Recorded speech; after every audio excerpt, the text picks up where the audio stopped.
নেওয়া অধিকার ন্যায্য অধিকার।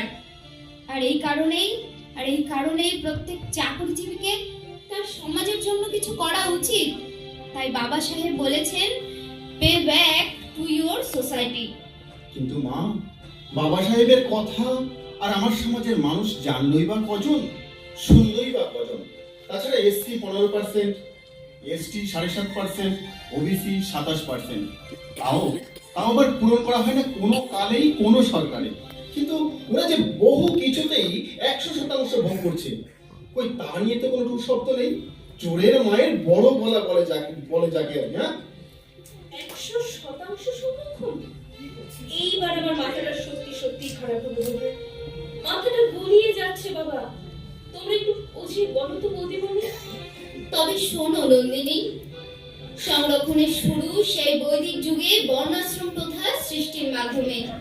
আর তখন থেকেই শিক্ষা, রাজনীতি, ধন সঞ্চয়ের মতো বিষয়ে ওরা 100%ই নিজেদের দখলে রেখেছে। দু একবার শুনেছি বটে, তবে তোমাদের মতো করে ভাবতে পারিনি, এখনো পারছি না। আজ থেকে ভাবতে শেখো দিদি ভাই। তাহলে চুপ করে আর ওই অপমান সইতে হবে না। তুমিও প্রত্যুত্তর দিতে পারবে। হ্যাঁ বৌদি, হ্যাঁ। আরো বলো, শুনে মনের জ্বালা একটু হালকা করি। বাবা, তুমিও বলবে কিন্তু। তুমি বলো বৌমা, শুনে বুঝে বোধোদয় হলে বড় আনন্দ হবে আমার। আমি তো সুদীর্ঘ তালিকা বানিয়ে দিতে পারি বাবা। এই যেমন ধরুন, পুরোহিততন্ত্র সংরক্ষণ। পুরোহিততন্ত্র সংরক্ষণ? সে আবার কেমন করে? এই যে হিন্দু ধর্মে পূজা, বিবাহ, শ্রাদ্ধ কর্মে ব্রাহ্মণ বর্ণ ছাড়া আর কারো অধিকার নেই। সম্মান এবং আয় দুই হয় এখান থেকে। ও হ্যাঁ, ঠিক বলেছি তো বৌদি। পৈতে উপবিত ধারণের সংরক্ষণ। আর এখানেও ওরা, মানে উচ্চ বর্ণীয়রাই অধিকারী। নারী, শূদ্র, পতিত, দলিতদের কোনো অধিকার নেই। হ্যাঁ, এই বিষয়ে ওরাই 100%। তারপর শিক্ষা গ্রহণের সংরক্ষণ রে মা। বেদ, মনুসংহিতা, গীতা অনুসারে আমাদের শিক্ষার কোনো অধিকার নেই। তাই তো ওদের মধ্যে দু একজন গরিব হলেও অশিক্ষিত নেই। হ্যাঁ, ওদের মধ্যে কম বেশি সকলেই শিক্ষিত। আর আমাদের অশিক্ষার মূল কারণ তাহলে বঞ্চনা। ঠিক বলেছিস মা, বঞ্চনাই আমাদের অশিক্ষার মূল কারণ। জানিস মা, দান গ্রহণেও ওরা 100% সংরক্ষণ ভোগী। সে কেমন বাবা? হিন্দুদের শাস্ত্রে বলা হয়েছে, ব্রাহ্মণকে দান করলে মঙ্গল হয়। অন্য কাউকে দান করার কথা কিন্তু সেখানে কিছুই লেখা নেই। আচ্ছা বৌদি, তাহলে ভারতবর্ষের সমস্ত মন্দিরের পৌরোহিত্যে ব্রাহ্মণদের 100% সংরক্ষণ, তাই তো? এই তো বুঝতে শুরু করেছো। হ্যাঁ, ওখানেও সংরক্ষণ। সমস্ত মন্দিরে ব্রাহ্মণরাই পুরোহিত। কয়েক বছর আগে মাদ্রাজ হাইকোর্ট একটা রায় দিয়েছিল, যে কোনো সমাজের উপযুক্ত ব্যক্তি পৌরোহিত্য করতে পারবে। কিন্তু সে শুধু কাগজেরই কথা, বাস্তবে কোনো দিনও হতে দেবে না। দিদি ভাই, তুমি কি জানো যে ভারতবর্ষের মন্দিরের আয় ব্যয় কেমন? আয় প্রচুর হয় সেটা বুঝি, তবে সঠিকভাবে জানি না। ভারতবর্ষে বাজেটের থেকে প্রায় 3-4 গুণ আয় হয়। আর তার থেকে খরচা মাত্র 10%, আর বাকি 90% সংরক্ষিত হয় তাদের পকেটে। ওরা তো পদবিতেই সংরক্ষণ নিয়েছে, এখনো নিচ্ছে। অনেক পদবি কেবলমাত্র ব্রাহ্মণদের জন্যই সংরক্ষিত। ঠিক বলেছেন বাবা। আমি আমার বাপের বাড়ির পদবীর জন্য স্কুল, কলেজে, অফিস, আদালতে, এমনকি ইন্টারভিউ বোর্ডেও বাড়তি সুবিধা পেয়েছি। আর তারপর এর বড় আছে? আছে নরদিনী, আছে, অনেক আছে। আর সেই বৈদিক যুগ থেকে ছাত্রবৃত্তিতে একমাত্র ওদেরই সংরক্ষণ ছিল। আর যা পরবর্তীকালে বিদ্যাসাগরও পেয়েছেন। তাই নাকি? এটা তো জানতাম না। শুধু তাই নয় রে মা, এই বিদ্যাসাগর উপাধিটাও সংরক্ষণের দৌলতে পাওয়া। বলো কি বাবা, সে আবার কেমন করে? সে সময় টলে পড়ার ব্যবস্থা ছিল, যা শুধু ব্রাহ্মণ ছেলেদের জন্য। পড়া শেষ করার পর ছাত্রদের উপাধি দেওয়া হতো। অনেক উপাধির তালিকা থেকে নিজের পছন্দ মতো উপাধি কিন্তু গ্রহণ করা যেত।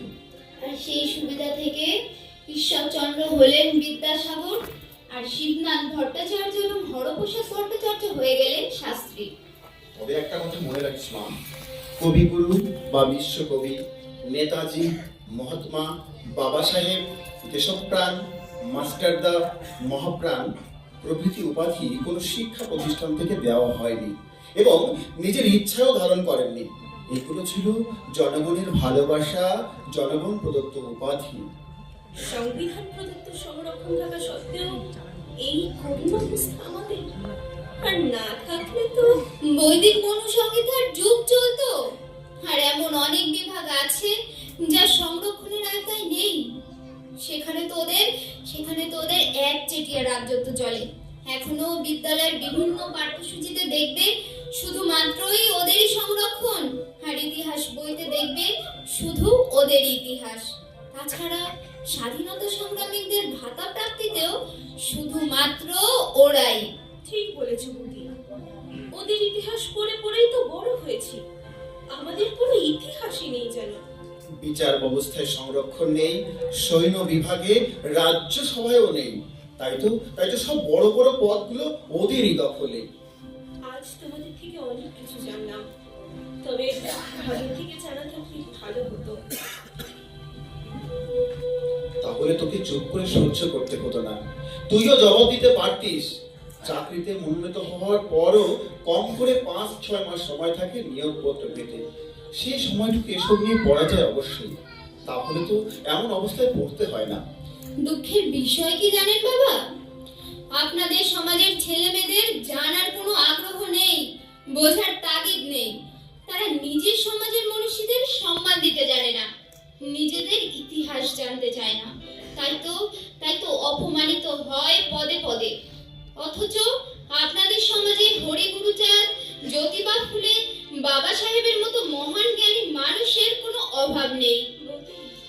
রাগ করো না দিদি ভাই, এটা নিশ্চয়ই পড়েছো যে সমাজ তার নিজের জাতির ইতিহাস জানে না, সে সমাজ গর্ব করতে পারে না। যে সমাজ তার মনীষীদের সম্মান করতে জানে না, সেই সমাজের উন্নতি সুদূর পরাহত। না না, রাগ করিনি বৌদিমণি। আমি তো যার বর্ণনায় অবাক হচ্ছি তোমার জ্ঞান এবং আবেগ দেখে। সত্যি বাবা, আজ আমি তোমাদের কাছে কৃতজ্ঞ। তোমাদের থেকে অনেক কিছু জানতে পারলাম এবং মানসিক শক্তি অর্জন করতে পারলাম। তাহলে বল, এত সময়ের আলোচনায় তোর কি সিদ্ধান্ত? 100% সংরক্ষণভোগী কারা? 100% সংরক্ষণভোগী ওরা, মানে তথাকথিত উচ্চবর্ণীয় ওরা। জয় ভীম সকলকে। এক্ষুনি সমাপ্ত হলো আমাদের আজকের নিবেদন, সংরক্ষণ ভোগী কারা। নমস্কার। এত সময় ঘুরে আমরা